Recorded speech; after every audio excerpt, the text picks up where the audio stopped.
பிப்ரவரி 13ஆம் தேதிக்குரிய அனுதின பரலோக மன்னா. அன்பு தீங்கு நினையாது.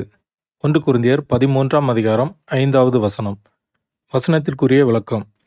தேவனுடைய கட்டளைகளை அசட்டை செய்து தீங்கு செய்ய தங்கள் மனதில் நினைப்பார்களானால் அது அவர்களுக்கே தீமையாக விளையும் என்பதை உணர வேண்டும். மற்ற காரியங்களில் அவர்கள் எவ்வளவு உத்தமர்களாக நடந்தாலும் போதாது. பிறர் பேரில் தீங்கு நினைப்பதும் கசப்பான வார்த்தைகளை பேசுவதும் தேவனின் பரிசுத்த ஆவிக்கும் அன்பின் ஆவிக்கும் எதிரான ஒரு போர். இவைகளில் ஒன்று மற்றொன்றை மேற்கொள்ளும் ஆதலால் தீமையானதை நினைக்கும் ஆவி புதிய சிருஷ்டிகளிடையே அப்புறப்படுத்தப்பட வேண்டும். இல்லையேல் புதிய சிருஷ்டியின் ஜீவியம் கரைப்பட்டதாக இருக்கும்.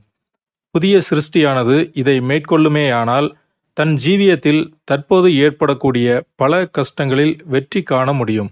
அன்பு நியாயப்பிரமாணத்தின் நிறைவேறுதலாக இருக்கிறது. ஆமேன்.